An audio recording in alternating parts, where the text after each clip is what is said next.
Mga idol, magandang gabi. May turn over sa atin ngayon lang itong ibon na ito. Madugo pa yung ano niya mga idol. So may injury siya. Isa tong night heron o kung sa tawagin ay tickling. So juvenile pa to siya. So turn over to sa atin ni Jessmark ng Purok 15 naming dito sa Barangay Agalan. So shoutout sa iyo kasi turn over mo idol. So i-release lang natin to kasi nag-contact tayo kay Idol Dave na hindi daw nila tatanggapin to sa Philippine Eagle kasi usually yung mga heron kasi nire-release lang nila yan. So yung habitat kasi nila mga idol bali malapit sa mga ilog, sa mga creek. So malapit yung bahay nila Jessmark doon sa naming doon sa Purok 15 is malapit ng creek. So ang pagkain nito yung mga fresh water na mga ng mga hayop, kaya na lang naman mga maliliit na mud crab, alimango, yung mga hito, yung mga catfish o iba pang mga nasa fresh water. So makikita nyo yung nguso niya mga idol. Ayan, itong nguso niya. So mahaba siya para pang ganyan niya sa tubig, mga isda. Kasi mga isda yung pagkain niya. Tapos makikita nyo yung paa niya mahaba kasi para kung pupunta sila ng mga creek yung paa nila hindi masasubmerge. Putikan yun siya, hindi sila lulubog.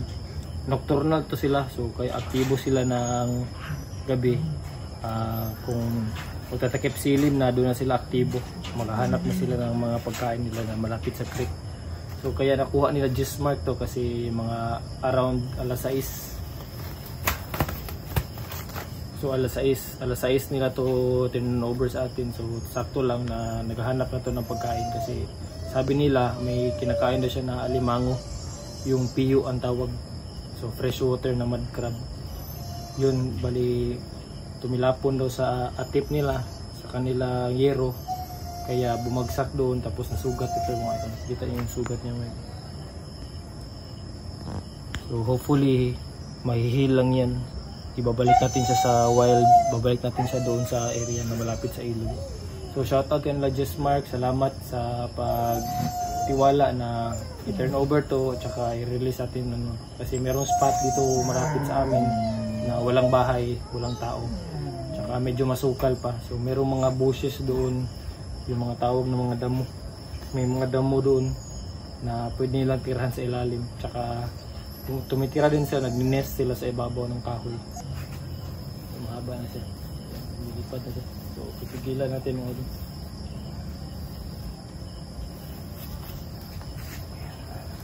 So i-release natin siya sa ilog. So salamat.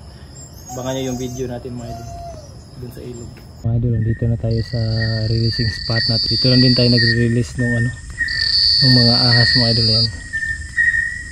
So ito yung night heron natin yan. Yung night heron nocturnal to siya mga idol. So ito yung lugar na conducive sa kanya. Kita nyo yung mga medyo masukal kasi nagtatago yan sila sa ilalim or pwede sila sa puno, sa taas ng puno. Ayan. So yung pagkain niya yung mga alimango. Ayan, nandito yung mga alimango ganyan. Diyan, so yan yung kinakain nila. So iwan natin siya dito. So hopefully mag survive siya kasi ito yung sugat niya mga idol. Kita niyo mga idol,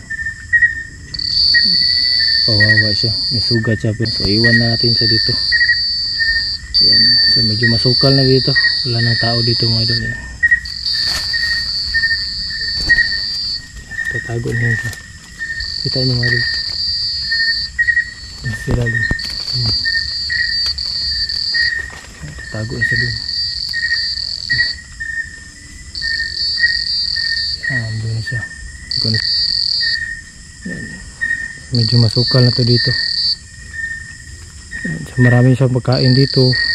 May mga alimango, may mga kaunting isda. Yan. Yung sa nakaraang vlog natin, yung nakita natin dito, yung may tayo na nag-release tayo ng ahas. May nakita tayo ng mga mud crab, yung alimango, yun yung kinakain niya. So, wala na siya. Hindi ko na siya makita yun. Doon sa banda. Tumutunog pa. So nocturnal yan siya. Maghahanap niyan siya ng mga pagkain niya. Ngayon. So pero kasi nga para ma-injury siya, magpapahinga pa yan. So ewan ko kung saan siya pupunta. Hindi ko na siya nakikita.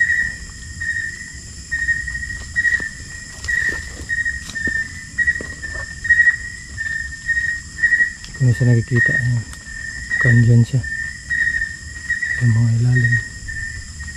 So sana mag-survive siya. Gusto ko mag-shoutout kay Idol Jess Mark ng nung sa Purok 15 ng Barangay Anggalan. So shoutout, maraming salamat. So ito na yung end ng vlog natin. Sana may may natutunan kayo sa mga kaunti, kahit hindi sa ahas, sa ibon. Kasi hindi ako masyadong expert dyan sa ibon, mga idol. Kaya, short breed lang to, short vlog. So salamat sa salamat sa mga idol na nagtitiwala na mag-turn over para maprotektahan natin yung wildlife natin. Salamat, magandang gabi.